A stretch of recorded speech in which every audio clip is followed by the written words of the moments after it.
नमस्कार बच्चों। आज के इस एपिसोड में इस वीडियो में हम क्या बात करेंगे, हम बात करने वाले हैं class 9th SST social science सामाजिक विज्ञान की। और डिस्कस करेंगे हम class 9th SST social science सामाजिक विज्ञान के मिड टर्म एग्जाम के सिंपल क्वेश्चन पेपर के बारे में। मिड टर्म के एग्जाम को आप टर्म 1 का एग्जाम या फर्स्ट टर्म का एग्जाम या फिर हाफ ईयरली एग्जाम भी कह सकते हो। हालांकि ये कोविड पीरियड के जो टर्म 1 के एग्जाम है उससे टोटली डिफरेंट रहेगा। काफ़ी सारे स्टूडेंट्स ने गूगल भी किया होगा, गूगल पर सर्च भी किया होगा class 9th SST first term का क्वेश्चन पेपर। तो जब आपने सर्च किया तो बहुत सारे ऑप्शंस आपको मिले होंगे, हालांकि वो क्वेश्चन पेपर टोटली डिफरेंट आपको मिला होगा। वो कैसे कि इस बार जो आपका क्वेश्चन पेपर आएगा, जो पैटर्न रहेगा, जो ब्लूप्रिंट है वो टोटली डिफरेंट है। इसमें मोटे तौर पे दो चेंज आपको दिखाई देंगे। एक तो जो टर्म 1 का एग्जाम उस टाइम हुआ था, यानी कि जो कोविड पीरियड में हुआ था, उसमें फर्स्ट टर्म के एग्जाम में टोटल जितने भी क्वेश्चन थे वो एमसीक्यूज थे, यानी कि हमारा जो पैटर्न था उस वक्त वो एमसीक्यू बेस्ड था। इस बार ऐसा नहीं रहने वाला, यानी कि टोटली सभी क्वेश्चंस आपके एमसीक्यूज नहीं रहेंगे। पहला चेंज तो ये दिखाई देगा। सेकंड चेंज है इंपॉर्टेंस को लेकर के। हम कह सकते हैं कि जो लास्ट ईयर या कोविड पीरियड के दौरान आपका टर्म 1 का जो एग्जाम हुआ था उसमें क्या हुआ था, उसमें ये हुआ था कि टर्म 1 के एग्जाम के सिलेबस को आपने कर लिया, दैट्स ऑल, खत्म, यानी कि उसको आप साइड में रख सकते थे, यानी कि वो सिलेबस रिपीट नहीं हुआ था सेकेंड टर्म में। इस बार क्या हुआ कि हम दोबारा से एनुअल सिस्टम की तरफ लौट आए हैं, यानी कि एनुअल सिस्टम है वो फॉलो करने वाले हम। तो उसमें क्या होगा कि आपका जो फर्स्ट टर्म का सिलेबस है वो आपके एनुअल एग्जाम में भी रिपीट होने वाला है, यानी कि आपको ज़्यादा फोकस करना है, अच्छे से कंसेप्ट को समझना है। और अच्छे से अगर कंसेप्ट को समझोगे तो इट मीन्स दैट आप जो एनुअल एग्जाम है, फाइनल एग्जाम है, उनकी प्रिपरेशन को यहाँ से लेकर के चल रहे हो। क्लियर? यानी कि ये दो बड़े चेंज आपको दिखाई देंगे। जहाँ तक सिंपल क्वेश्चन पेपर की बात आती है कि ये कितने इंपॉर्टेंट होते हैं, क्यों इंपॉर्टेंट होते हैं, तो ये आपकी प्रिपरेशन को, आपकी जो तैयारी होती है उसको नेक्स्ट लेवल पर लेकर के जाते हैं। एक तो मोटे तौर पे आपको आइडिया हो जाता है कि भाई क्वेश्चन किस टाइप के आएंगे, क्वेश्चंस होंगे, उनका डिफिकल्टी लेवल क्या रहेगा, क्वेश्चंस की लैंग्वेज क्या रहेगी, कौन से क्वेश्चंस है जो मोस्ट इंपॉर्टेंट रहेंगे। यहाँ पे देखिए कि मैं जितने भी सिंपल क्वेश्चन पेपर आपके लिए लेकर के आ रहा हूँ उसमें क्वेश्चंस वो होते हैं जो आपके एग्जाम में आने होते हैं, यानी कि ऐसा नहीं कि भाई कहीं से उठाया, ठीक है, यहाँ से उठा लिया, वहाँ से उठा लिया, बस बन गया सिंपल क्वेश्चन पेपर। ऐसा नहीं है। उनके लेवल को, डिफिकल्टी लेवल को, लैंग्वेज को, इंपॉर्टेंस को, उन चीज़ों को मैं ध्यान में रखने की कोशिश करता हूं ताकि इस टाइप से क्वेश्चन पेपर बने कि आपके लिए वो हेल्पफुल भी रहे, कि आप उनके थ्रू अगर प्रैक्टिस करें तो कुछ आपके लिए भी ये रहे कि हाँ ये क्वेश्चंस आपके लिए एक्चुअली में काफ़ी इंपॉर्टेंट है। क्लियर? तो एक साथ साथ ये भी होता है कि अगर आपने अच्छे से सिलेबस का कवर भी कर लिया है तो इसके थ्रू आप प्रैक्टिस भी करते हो। जो प्रैक्टिस करते हो आपको लगता है कि हाँ भाई सारे क्वेश्चंस आ रहे हैं, तो आपका कॉन्फिडेंस लेवल है वो भी बूस्ट होता है। और अगर आपको लगता है कि यहाँ पे इस टाइप के क्वेश्चंस मुझे समझ में नहीं आए, यानी कि मैंने पहले से तैयार नहीं कर रखे, तो आपको यहाँ से आइडिया लगता है कि भाई ये इंपॉर्टेंट है तो इसको आपको अच्छे से प्रिपेयर करना है। ठीक? तो इसके लिए ज़रूरी होता है कि हम 2-3 सिंपल क्वेश्चन पेपर, चाहे वो मिड टर्म का एग्जाम है चाहे वो एनुअल एग्जाम है, तो उससे पहले अच्छे से प्रैक्टिस करके जाएँ। क्लियर? और जहाँ तक आपके क्लास 9 सोशल साइंस की बात है तो चैप्टर वाइज जो मोस्ट इंपॉर्टेंट क्वेश्चंस है हिंदी और इंग्लिश मीडियम में सेपरेट, वो ऑलरेडी हम पब्लिश कर चुके हैं। और अगर आपने उन वीडियोस को नहीं देखा तो आपको प्लेलिस्ट में जाना है। प्लेलिस्ट में क्लास 9 सोशल साइंस की मोस्ट इंपॉर्टेंट क्वेश्चंस की सीरीज़ को अलग से डाल दिया गया है। ठीक? तो वहाँ से आप सर्च कर सकते हो। वहाँ पर आपको मैथवर्क के भी सॉल्यूशन मिल जाएंगे, काफ़ी सारे और भी सिंपल क्वेश्चन पेपर हम जो ऑलरेडी पब्लिश कर चुके हैं वो भी वहाँ पर आपको मिल जाएंगे। अगर आपको लास्ट ईयर के सिंपल क्वेश्चन पेपर देखने तो वो भी वहाँ पर अवेलेबल है, यानी कि सारा जितना भी आपका सोशल साइंस का एसएसटी का कंटेंट है वो सारा सारा एक जगह पर आपको अवेलेबल करवा दिया गया है। आज हम क्या डिस्कस करेंगे? आज हम डिस्कस करने वाले हैं एक और सिंपल क्वेश्चन पेपर को। यहाँ पे जौहर नवोदय विद्यालय हिसार लिखा है, हालांकि ये सिंपल क्वेश्चन पेपर मैंने तैयार किया तो कुछ तो लिखना था, तो मैंने थोड़ा फॉर ए चेंज मैंने ये मेंशन कर दिया है। क्लियर? हालांकि ये जो आपका सिंपल क्वेश्चन पेपर है ये एज पर बोर्ड सीबीएसई के पैटर्न के अकॉर्डिंग, यानी कि सीबीएसई क्लास 9th के लिए सिंपल क्वेश्चन पेपर है वो इश्यू नहीं करता है, वो 10th के लिए इश्यू करता है, 12th के लिए करता है, लेकिन 9th में 10th का पैटर्न ही फॉलो किया जाता है। तो वो एज पर पैटर्न है, यानी कि जैसा यहाँ पे दिया गया वैसा एज इट इज़ आपका एग्जाम रहने वाला है। ठीक? यानी कि पैटर्न सेम रहने वाला है। तो ये क्लास 9th का मिड टर्म एग्जाम का सिंपल क्वेश्चन पेपर है। सब्जेक्ट हमारा सोशल साइंस हो गया। टाइम आपका 3 आवर्स का रहेगा। मैक्सिमम मार्क्स हमारे 80 हैं। इंस्ट्रक्शंस को देख लेते हैं। इंस्ट्रक्शंस मैंने इंग्लिश में दिए हैं, बाकी सारा क्वेश्चन पेपर वो इंग्लिश और हिंदी दोनों मीडियम में हम डिस्कस करेंगे। ठीक? तो जनरल इंस्ट्रक्शंस की अगर बात की जाए तो सबसे पहले दिया गया कि इस सिंपल क्वेश्चन पेपर में टोटल कितने क्वेश्चन दिए गए? 37 क्वेश्चन इसमें ओवरऑल दिए गए। ठीक? ऑल क्वेश्चंस आर कंपलसरी, सारे क्वेश्चंस है वो कंपलसरी रहेंगे और कोशिश करना है कि इनको सीरियल ऑर्डर में ही आप इनको आंसर दो। ठीक? हालांकि मैंडेटरी नहीं है, लेकिन करो तो अच्छी बात रहेगी। इसके अलावा मार्क्स है वो इस सेक्शन के साथ हमने मेंशन कर दिए हैं, और 37A और 37B जो क्वेश्चन पेपर में क्वेश्चन नंबर है वो आपके मैप वर्क से रिलेटेड रहेंगे, हिस्ट्री और जियो दोनों से। इसके साथ साथ क्वेश्चन नंबर या ऑप्शंस है वो आपको ठीक से लिखने हैं और मैप को ठीक से अटैच करना है, यानी कि ये सारे जनरल से जो हर क्वेश्चन पेपर के साथ आपको इंस्ट्रक्शंस मिलते हैं वो यहाँ पे दिए गए। सबसे पहले हम सेक्शन ए की बात करेंगे। सेक्शन ए क्या है, यहाँ पे दिए गए हैं 20 MCQs क्वेश्चंस, यानी कि सेक्शन ए में टोटल कितने क्वेश्चंस है 20, और सारे सारे MCQs रहेंगे। देखिए करके इनके सॉल्यूशन को भी हम डिस्कस करते हुए चलेंगे। Who was the ruler of France at the time of the French revolution? फ्रांसीसी क्रांति के समय फ्रांस का शासक कौन था, यह हमें बताना है। तो इसमें हमें ऑप्शन दिए गए हैं, करेक्ट आंसर के ऊपर ही हम सीधा जाएंगे, तो वो करेक्ट आंसर आपका सी रहेगा, लुई 16। ओके, लुई 16 थे, वो फ्रांस के उस वक्त रूलर, शासक या किंग थे। ओके, बड़े निकम्मे थे, इसी के कारण वहाँ फ्रांस की क्रांति होती है, एक बड़ा कारण ये भी था। उसके बाद सेकंड जो क्वेश्चन दिया गया, सेकंड क्वेश्चन है what was the most famous club of France? France का सबसे लोकप्रिय क्लब कौन सा था उस वक्त जो काफ़ी ज़्यादा पॉपुलर था? तो उसमें करेक्ट जो आंसर रहेगा वो आपका ए हो जाएगा, that is the Jacobin club. Okay, तो जो ए है वो आपका करेक्ट आंसर रहेगा। उसके बाद नेक्स्ट जो क्वेश्चन दिया गया, नेक्स्ट क्वेश्चन है आपका third question, who was the president of the constitute assembly? Constitute assembly है, उसके प्रेसिडेंट कौन थे? देखिए कॉन्स्टिट्यूट असेंबली के प्रेसिडेंट पूछा गया, न कि ड्राफ्टिंग कमेटी की, ये ध्यान रखना, कंफ्यूज हो जाते हैं कई बार। तो इसमें करेक्ट आंसर आपका रहेगा वो ए रहेगा, डॉक्टर राजेंद्र प्रसाद, जो बाद में हमारे देश के पहले राष्ट्रपति भी बनते हैं, वो इस संविधान सभा के अध्यक्ष थे। ठीक, यानी कि ए आपका करेक्ट आंसर रहेगा। उसके बाद नेक्स्ट जो क्वेश्चन दिया गया, फोर्थ क्वेश्चन को देखिए। फोर्थ क्वेश्चन है आपका पोल साइंस में से, what was the apartheid? Okay, यानी कि पूछा गया कि रंग भेद की नीति क्या थी, ये हमें बताना है। तो इसमें ऑप्शन जो हमें 4 देंगे उसमें से करेक्ट जो आंसर रहेगा वो रहेगा A, discrimination on the basis of the colour of skin, यानी कि त्वचा के रंग के आधार पे जो भेदभाव था वो रंग भेद की नीति कहलाता है, जो कि साउथ अफ्रीका में, दक्षिण अफ्रीका में था। ठीक, उसके बाद फिफ्थ जो क्वेश्चन दिया गया, पांचवा हमारा प्रश्न है, ये आपके हिस्ट्री से रिलेटेड है। ओके, फर्स्ट चैप्टर उससे रिलेटेड है।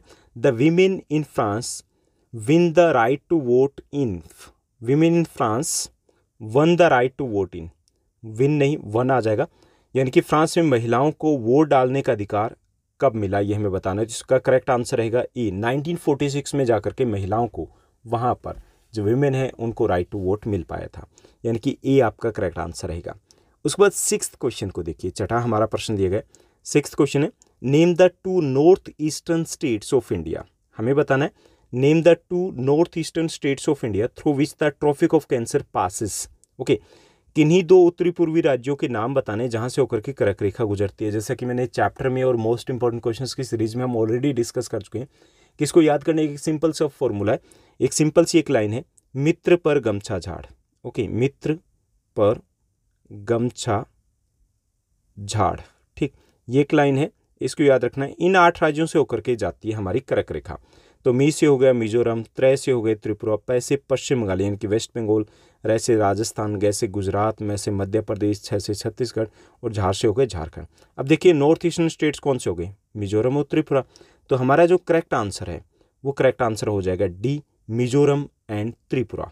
ठीक, उसके बाद नेक्स्ट क्वेश्चन को देखिए, अगला जो हमारा 7th क्वेश्चन दिया गया एमसीक्यूज में। 7th क्वेश्चन है, which of the following is included in the primary sector? इसमें से क्या है जो प्राथमिक क्षेत्र में सम्मिलित हैं, शामिल हैं? ओके, प्राइमरी सेक्टर में हमें बताना है। तो प्राइमरी सेक्टर में कौन सी एक्टिविटीज होती है? वो एक्टिविटीज जिसमें हम प्राकृतिक संसाधनों का प्रयोग करते हैं। ओके, तो विनिर्माण तो नहीं है, ये तो सेकेंडरी में आ गया। टूरिज्म ये टर्सरी में आ गया।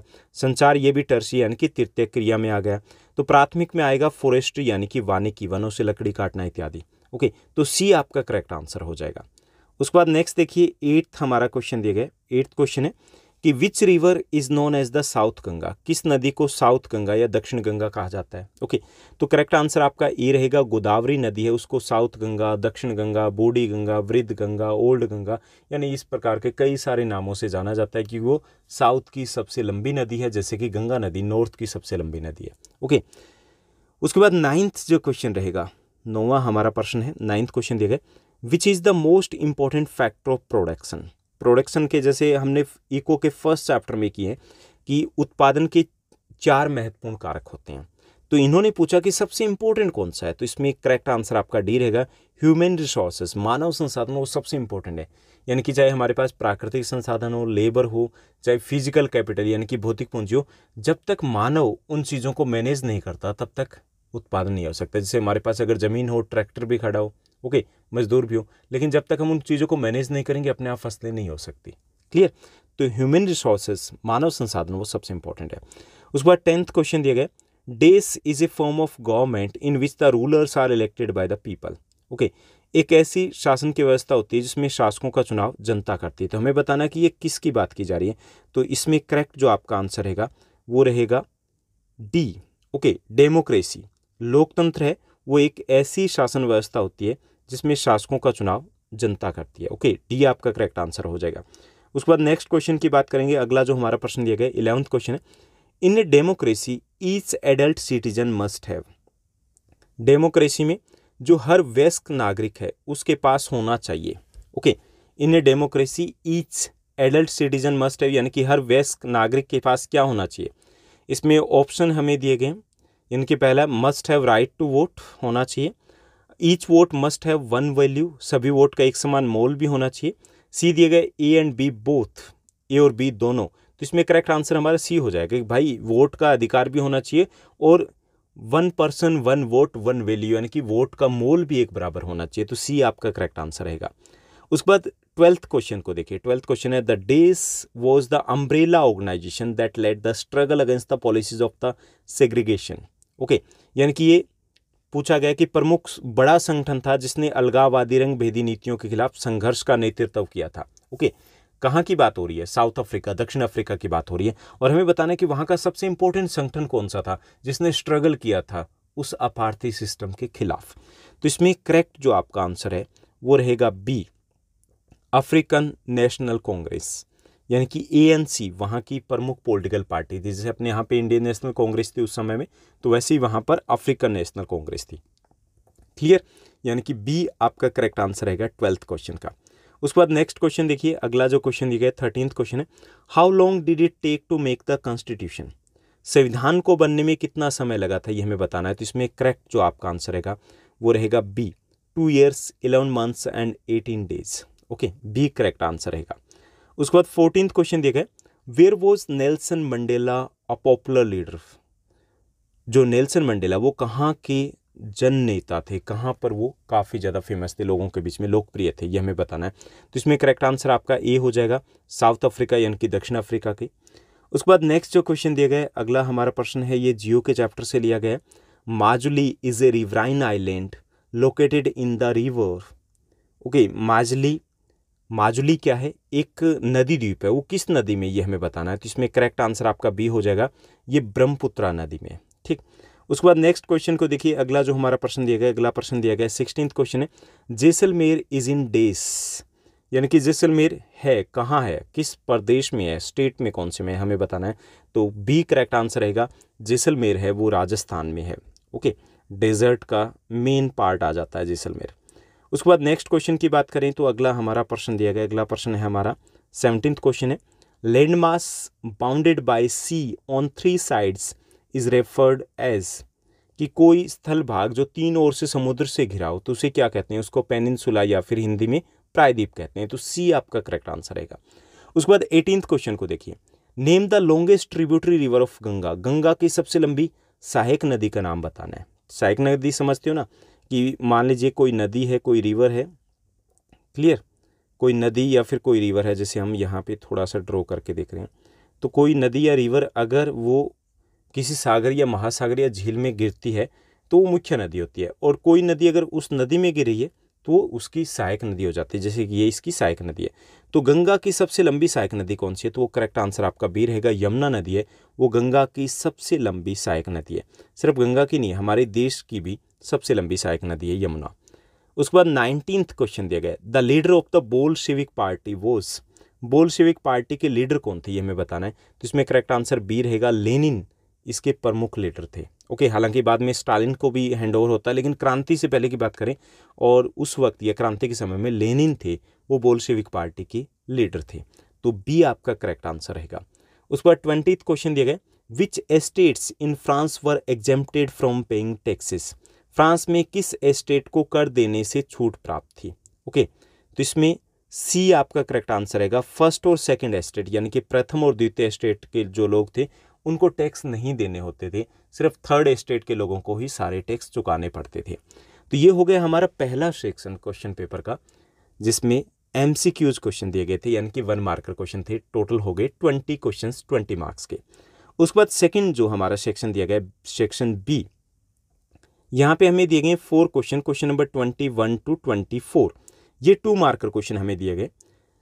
फर्स्ट हमारा 21 जो क्वेश्चन दिया गया, गिव 2 एग्जाम्पल ऑफ रिसोर्सेज, संसाधन के कोई 2 उदाहरण दीजिए। संसाधन क्या होता है, सबसे पहले ये समझना है कि कोई भी वस्तु जो हमारी आवश्यकता को पूरा कर सकती है, anything that is usable to us, anything that can fulfil our need, जो हमारी ज़रूरत को पूरा कर सकती है, उस वस्तु को कहेंगे हम संसाधन।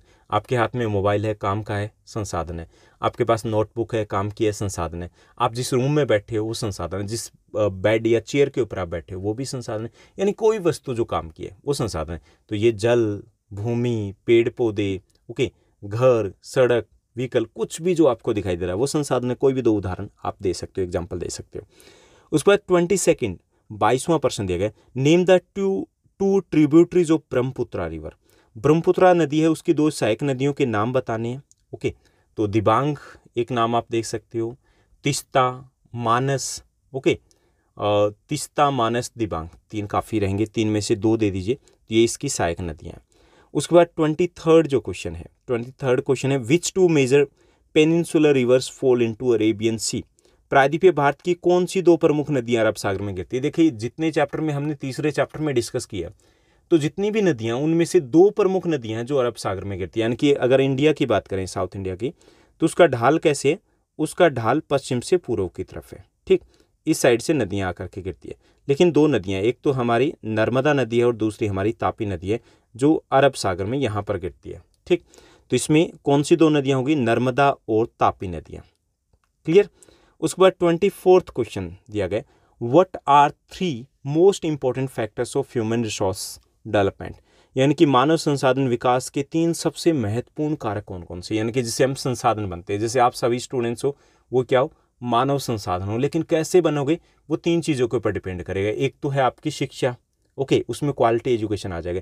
एक आपकी एजुकेशन यानी कि शिक्षा, दूसरा आपका हेल्थ यानी कि स्वास्थ्य, और तीसरा आपकी स्किल या ट्रेनिंग कह लीजिए, ओके, आपके प्रशिक्षण या फिर आपकी स्किल। यानी कि इन 3 फैक्टर के ऊपर डिपेंड करता है। तो शिक्षा हो गया, एजुकेशन, स्वास्थ्य यानी कि हेल्थ, और प्रशिक्षण यानी कि ट्रेनिंग या फिर इसको आप स्किल भी कह सकते हो। क्लियर, इनके ऊपर डिपेंड करेगा। तो ये हो गया हमारा सेकंड सेक्शन बी। अब हम बात करेंगे नेक्स्ट सेगमेंट की। नेक्स्ट सेगमेंट है हमारा सी सेक्शन, और सी सेक्शन की बात करें तो यहाँ पे हमें दिए गए हैं 5 3 मार्कर क्वेश्चन, यानी कि क्वेश्चन नंबर 25 से 29। यहाँ पे आपको कोई भी इंटरनल चॉइस नहीं दी जाएगी। उसके बाद इसमें दिया गया 25th क्वेश्चन है, describe the bloody Sunday incident, what was it's outcome. खूनी रविवार की घटना का वर्णन हमें करना कि क्या था। कि 1905 की बात है, जो मजदूर वर्ग थे, ओके, रसिया में, वो मजदूर वर्ग जार से मिलने के लिए उनके महल के सामने पहुंचते हैं, और जार के महल के सामने जो जार के सैनिक है और मजदूरों के बीच में एक तरीके से मुठभेड़ हो जाती है, और वहाँ पर गोलीबारी हो जाती है, और उस गोलीबारी में सैकड़ों के आसपास जो मजदूर है वो मारे जाते हैं। इस दिन रविवार था, तो इस घटना को खूनी रविवार की घटना कहा जाता है। उसके बाद व्हाट वाज इट्स आउटकम की अगर बात करें तो आउटकम ये था कि इससे जो मजदूर है उनमें एकता की स्थापना हुई। इसके साथ ही जो एक और जो आउटकम था कि 1905 की क्रांति की शुरुआत हो जाती है, और उसके बाद ड्यूमा का गठन किया जाता है, जो रूस की पार्लियामेंट है। ओके, 2 ही लिख सकते हो, एक तो ये कि 1905 की रूस की क्रांति की शुरुआत होती है इस घटना के बाद, और दूसरा ये कि रूस में ड्यूमा यानी कि वहाँ की संसद का गठन कर दिया जाता है। तो ये 2 यहाँ के आउटकम थे।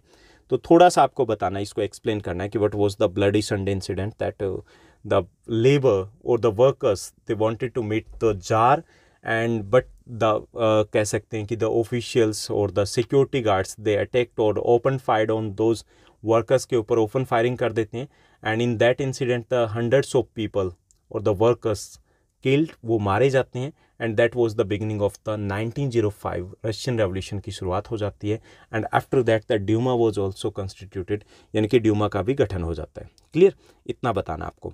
यानी कि दो अलग अलग तरीके से आप बताओगे, पहले एक पार्ट का आंसर दोगे, उसके बाद सेकंड पार्ट का आपको आंसर देना है। उसके बाद 26th क्वेश्चन है, why is democracy considered the best form of government, briefly describe any 3 reason, 3 कारण ही बताने। फर्स्ट सबसे पहले बताएंगे this is people's own government, ये लोगों की अपनी सरकार होती है। People can choose their rulers and people can choose their government and people can change their government.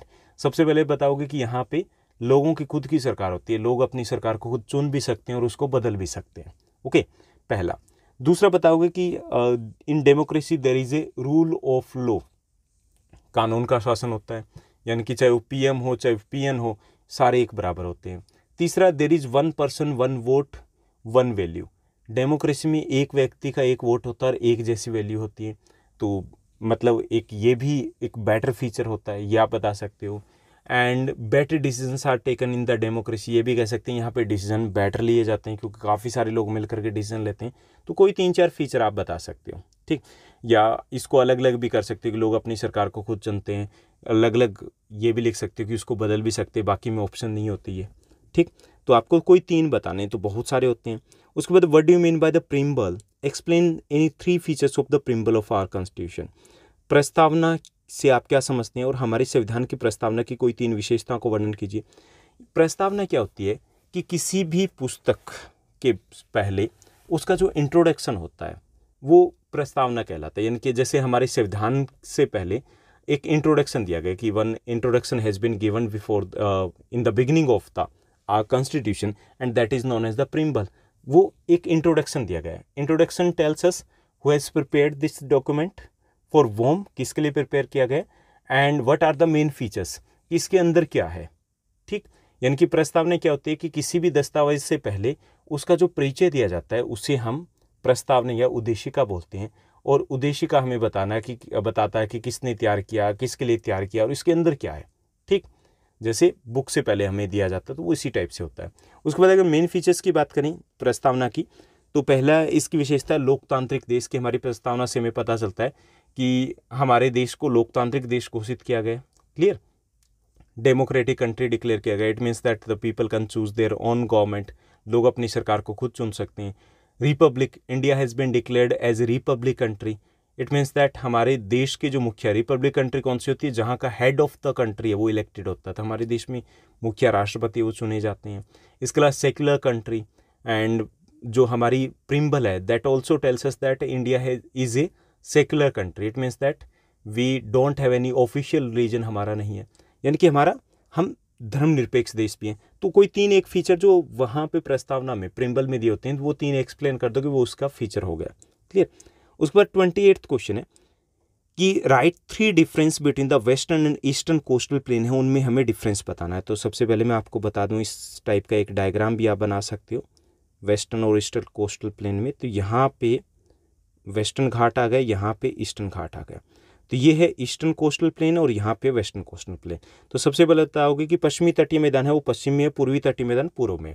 पश्चिमी तटीय मैदान है वो पश्चिमी घाट और अरब सागर के बीच में, ये पूर्वी घाट और बंगाल की खाड़ी के बीच में।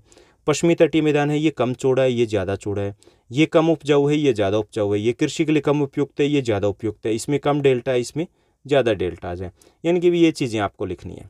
उसके बाद नेक्स्ट है कि प्लेट की name all 3 types of the plate moments, plate की सभी तीनों प्रकार की गतियों के नाम बताने। There are the 3 types of the plate moments, 3 type की प्लेट मोमेंट होती है। इस टाइप के डायग्राम बना करके बता सकते हो। सबसे पहले ये हो गया कि when 2 plates come closer to each other, कि जब 2 प्लेटें एक दूसरे के पास आती है तो उसको बोलते हैं कन्वर्जेंट मोमेंट।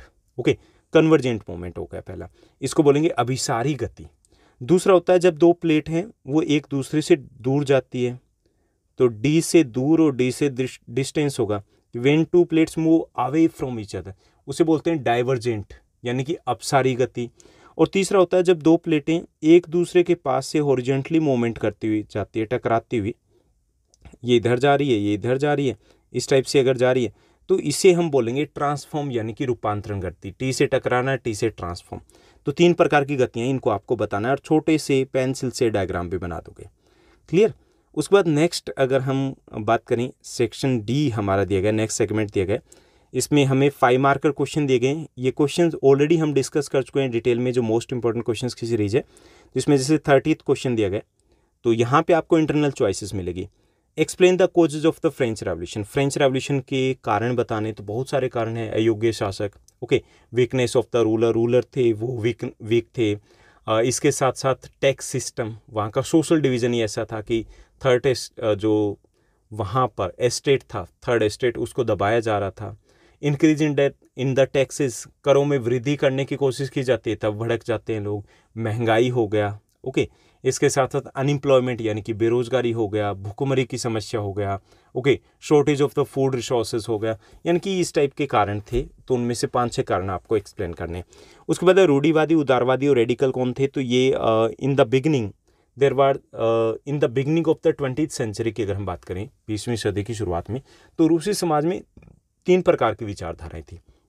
सबसे पहले रूढ़िवादी की बात करें तो भाई ये लकीर के फकीर थे, who didn't want to bring change in the society, जो चेंज नहीं चाहते थे, ये चाहते थे कि पुराने वाला जो राजतंत्र है, these were not in the favour of the democracy के फेवर में नहीं थे, चेंज के फेवर में नहीं थे, किसके फेवर में थे, ऑटोक्रेसी के फेवर में थे, ठीक। और उदारवादी थे, those who wanted to bring the change, जो चेंज चाहते थे लेकिन ग्रेजुअल चेंज चाहते थे, धीरे धीरे चेंज होने चाहिए, ठीक। और ये डेमोक्रेट्स नहीं थे, ये चाहते थे कि वोट, राइट टू वोट तो मिले लेकिन धनी लोगों को मिलना चाहिए। रेडिकल्स थे, ये चाहते कि भाई कल क्यों, अभी हो। दे वांटेड, यूं कह सकते, quick change in the society. तो इनके बारे में थोड़ा थोड़ा सा आपको मेंशन करना है, तो डिटेल में हम यहाँ पर डिस्कस नहीं करेंगे, आपको मोटे तौर पे हम यहाँ पे बता रहे हैं कि किस टाइप के क्वेश्चन और कैसे लिखने हैं आपको। उसके बाद है why's democracy considered as the best form of government, क्यों बेहतर माना जाता है, तो इसमें अभी हमने 3 मार्कर में भी डिस्कस किया था, वो 5 फीचर्स आपको मेंशन करना है कि क्यों लोगों की अपनी सरकार होती है, पीपल्स ओन गवर्नमेंट होती है ये, okay, people can choose their government, people can change their government, यहाँ पे इक्वालिटी होती है, यहाँ पे रूल ऑफ लॉ होता है, ओके, यहाँ पे 1 पर्सन 1 वोट 1 वैल्यू होती है, यहाँ पे बेटर डिसीजन लिए जाते हैं, यहाँ की गवर्नमेंट ज़्यादा रिस्पॉन्सिबल होती है, ओके, ये सब कुछ मेंशन कर सकते हो। उसके बाद भारतीय संविधान के प्रमुख प्रेरणा स्रोत क्या थे, what were the main sources of inspiration for making Indian constitution, कि भारतीय संविधान को जब बनाया गया था तो कहाँ से हमने प्रेरणा ली थी। तो देखिए 1928 में नेहरू रिपोर्ट, 1931 की बात करें 1931 का कराची सेशन था, गवर्नमेंट ऑफ इंडिया एक्ट 1935, वहाँ से बहुत कुछ लिया है। We were inspired from Indian national leaders से हम इंस्पायर्ड थे, we were inspired from the French revolution, France की क्रांति से भी इंस्पायर्ड थे, ओके, हम ब्रिटिश कॉन्स्टिट्यूशन से भी हमने बहुत कुछ लिया है। यानी कि ऐसे बताना है कि भाई कहाँ कहाँ से हमने ये चीज़ें ली है, कहाँ से इंस्पायर्ड थे, तो वो चीज़ें हमें मेंशन करनी है। मोस्ट इंपॉर्टेंट क्वेश्चंस की सीरीज में ये डिस्कस किया हुआ है। उसके बाद है explain the all 3 sectors of the Indian economy, भारतीय अर्थव्यवस्था के तीनों सेक्टरों का एग्जाम्पल के साथ एक्सप्लेन करना है। प्राथमिक क्षेत्र, द्वितीयक, तृतीयक, यानी कि प्राइमरी, सेकेंडरी और टर्सरी एक्टिविटीज़ है, उनको आपको एक्सप्लेन करना है यहाँ पे। तो ये बहुत आसान सा है, तो मैं यहाँ पर डिटेल में डिस्कस नहीं करूँगा इसे। उसके बाद है पालमपुर गांव है, उसके ऊपर एक नोट लिखिए। तो पालमपुर गांव के बारे में बताना है, कैसा गांव है। पालमपुर एक अच्छा खासा विकसित गांव है, 450 के आसपास फैमिलीज़ है, 150 परिवार लैंडलेस है, वहाँ पे 2 स्कूल हैं, ओके, एक प्राइमरी स्कूल है, एक हेल्थ सेंटर भी है, सभी घरों में बिजली है, ट्यूबवेल कनेक्शन है। तो ये सारी चीज़ें आप बताओगे। हिमालय और प्रायद्वीपीय नदियों में ये श्योर ही रहता है, आपके एग्जाम में आना ही होता है इस क्वेश्चन को, तो आपको बताना है हिमालय की नदियाँ एक साइड में रखिए, प्रायद्वीपीय भारत की नदियाँ। हिमालय की नदियाँ सदाबहानी है, पेरेनियल रिवर्स है, दीज आर द सीजनल्स, यानी कि ये मौसमी नदियाँ। These are long, these are short comparatively, these are more in numbers, these are less in number, ये संख्या में ज़्यादा, ये संख्या में भी कम है। These are having the large amount of water, इनमें पानी ज़्यादा होता है, इनमें पानी कम होता है। यहाँ की अगर बात करें तो ये नदियाँ, जो हिमालय की नदियाँ होती है, वो मिंडरिंग करती है, यानी कि ऐसे नदी विसर्पण करती है, ये सीधे रास्ते से होकर के बहती है। ये एग्रीकल्चर के लिए ज़्यादा सूटेबल है, ये कम सूटेबल है, क्योंकि इनमें पानी पूरे साल रहता है और ये प्लेन इलाके से बहती है, इसलिए ज़्यादा सूटेबल है, ये कम सूटेबल है। ये हाइड्रो इलेक्ट्रिसिटी के लिए ज़्यादा सूटेबल है, ये कम सूटेबल है। ये नौकायन के लिए ज़्यादा सूटेबल है, कम सूटेबल है, यानी कि ऐसे बहुत सारे अंतर हो सकते हैं, 15-20 डिफरेंस से हो सकते हैं। तो आपको 7-8 ही आपको मेंशन करना है। या फिर आप इसमें कर सकते हो क्वेश्चन, नदियाँ हमारे लिए क्यों महत्वपूर्ण है, तो ये आपको बता दोगे कि क्यों है। For irrigation, for the generation of the hydro electricity, यानी कि सिंचाई के लिए, जल विद्युत पैदा करने के लिए, टूरिज्म के लिए, पर्यटन के लिए, पर्यावरणीय संतुलन के लिए इम्पोर्टेंट है। इनके धार्मिक या सांस्कृतिक भी उनका महत्व होता है। बाढ़ अगर बात करें तो बाढ़ जब आती है, हालांकि विनाशकारी होती है, लेकिन इससे नदियां है वो नई मिट्टी लेकर के आती है, उसको बिछाती है, तो नई मिट्टी का निर्माण भी होता है। तो ऐसे कुछ 5-6 कारण आप लिख सकते हो। उसके बाद सेक्शन ए जो रहेगा ये रहेगा, इसमें रहेंगे आपके सोर्स बेस्ड क्वेश्चंस, यानी कि आपको सोर्स दिया जाएगा और उस पर बेस्ड आपके क्वेश्चन रहेंगे। तो यहाँ पर आप सिर्फ स्क्रीनशॉट ले सकते हो या फिर इसको पोज करके देख सकते हो। तो इसको पहले आप रीड कर लीजिएगा, ये सोर्स क्या दिया गया है, और सोर्स को रीड करने के बाद आपको खुद इनको सॉल्व करना है ताकि प्रैक्टिस भी हो जाए। क्लियर। और ये जो सोर्स, पहला सोर्स दिया गया, तो ये हम ऑलरेडी पहले भी पिछले वीडियो में भी डिस्कस कर चुके हैं। क्लियर। उसके बाद 35th जो क्वेश्चन है, तो वो भी आपका सोर्स बेस्ड क्वेश्चन रहेगा। तो यहाँ पर भी मैंने एक सोर्स लिया है। क्लियर। तो ये भी आप एक बार रीड कीजिएगा और उसके बाद आसान से आप आंसर दे सकते हो। इसको हम थोड़ा सा डिस्कस कर लेते हैं। Which countries economy was the worst hit by the economic crisis, से सबसे ज़्यादा किसकी इकोनॉमी प्रभावित हुई थी? तो इसको अगर हम बताएं तो as per the source C correct answer रहेगा, जर्मनी की इकोनॉमी है वो सबसे ज़्यादा प्रभावित हुई थी। उसके बाद नेक्स्ट जो क्वेश्चन दिया गया, अगला हमारा प्रश्न दिया गया कि what was the impact of economic crisis on German workers. German workers है उनके ऊपर क्या असर पड़ा? तो इसमें करेक्ट आंसर आपका सी हो जाएगा, both A and B, D हो जाएगा, बोथ ए एंड बी, कि उनकी लॉस जॉब्स, कईयों की नौकरी चली गई, रिड्यूस वेजेस, और जो काम पर थे उनकी मजदूरी कम हो गई।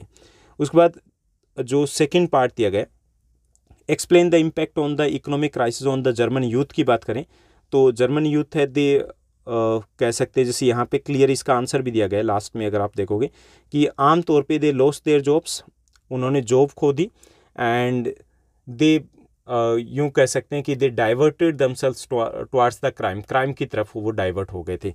ये चीज़ें आप बता सकते हैं कि उनकी नौकरियाँ चली गई और वो अपराध की तरफ अग्रसर हो गए थे। उसके बाद थर्ड सोर्स दिया गया, क्वेश्चन नंबर 36 है, ये भी सोर्स है, ये आपका लिया गया है जियो में से। तो यहाँ पे देखिए कि the major rivers of the peninsula flow, कहाँ किस साइड में बहती है, तो ये आपको बताना है। तो ये मुख्य जो नदियाँ हैं वो पश्चिम से पूर्व की तरफ बहती है। Okay. Name the major water divide of peninsula India की बात करें तो वो हमारा वेस्टर्न घाट, पश्चिमी घाट आ जाएगा। प्रायद्वीपीय भारत की उन दो नदियों के नाम बताने जो ज्वार नदमुख का निर्माण करती है, तो नर्मदा और तापी आ जाएगी। ठीक। उसके बाद सेक्शन एफ जो दिया गया है, सेक्शन एफ की बात करें तो एफ सेक्शन में क्या दिया गया, इसमें हमें 37A और 37B दो क्वेश्चन दिए गए। 37A में जैसे दिया गया कि वह स्थान जहाँ पर 1789 में लोगों ने जेल पर धावा बोला था, वो आपको लोकेट करना है। हालांकि ये आइडेंटिफाई करने के लिए आएगा, लोकेट पहले किया होगा। तो ये हमारा पेरिस यहाँ पर हो जाएगा। उसके बाद दूसरा है a port of France related to the slave trade, दास व्यापार से संबंधित एक बंदरगाह है बोर्डोक्स, उसका हमें बताना है। ओके, आइडेंटिफाई करना है। तो ये जितना भी मैप वर्क है आपका, वो एक सेपरेट वीडियो मैंने डिस्कस किया, चैप्टर वाइज भी कर रखा है और हिस्ट्री का एक साथ और जियो का एक साथ, ऐसे अलग अलग भी कर रखे हैं। तो आप मैप वर्क में जाओगे class 9, 10 social science map work, तो वहाँ पे एक सॉल्यूशन के साथ आपको मिलेगा। क्लियर। उसके बाद 37B है, यहाँ पे माउंट एवरेस्ट हमें लोकेट करना है, बिल्कुल सिक्किम के साथ लगता है नेपाल में। हमें मालाबार कोस्ट को लोकेट करना है। मालाबार कोस्ट की अगर बात की जाए तो कहाँ पे आ जाता है, जो केरल वाला कोस्ट है वो मालाबार कोस्ट है। तापी नदी की बात करनी है तो यहाँ से लगभग तापी नदी आती है, तो इनको हमें लोकेट करना है। तो ये था आपका सैम्पल क्वेश्चन पेपर। उम्मीद करता हूँ कि ये आपके लिए काफ़ी ज़्यादा हेल्पफुल रहेगा। और इसके अलावा भी आपके अगर कोई क्वेश्चन है, कोई डाउट है, तो आप कमेंट करके पूछ सकते हो। इसके साथ साथ आप हमारा टेलीग्राम का चैनल है वो ज्वाइन कर सकते हो, उसका लिंक डिस्क्रिप्शन बॉक्स में आपको मिल जाएगा, क्योंकि टेलीग्राम पे 1-to-1 इंटरेक्शन पॉसिबल हो पाता है without sharing your numbers. Okay, कई बार होता है कि हमें किसी पर्टिकुलर टॉपिक के ऊपर डिस्कस करना है तो वो डिस्कस किया जा सकता है, या कि ये भी होता है कि आपको पर्टिकुलर टाइप के वीडियोज़ या कुछ चीज़ें डिस्कस करनी हो तो वहाँ पे लिंक भी शेयर किए जा सकते हैं। ओके, इंस्टाग्राम पर भी फॉलो किया जा सकता है। और आपके ये जो छोटे छोटे कमेंट्स आते हैं वो बहुत ज़्यादा इंपॉर्टेंट होते हैं मेरे लिए, क्योंकि वो मोटिवेशन हमें मिलता है, वो एक एनर्जी मिलती है कि हाँ, हमें इस डायरेक्शन में लगे रहना है। तो आज के लिए बस इतना ही। Thank you, bye bye, have a nice day.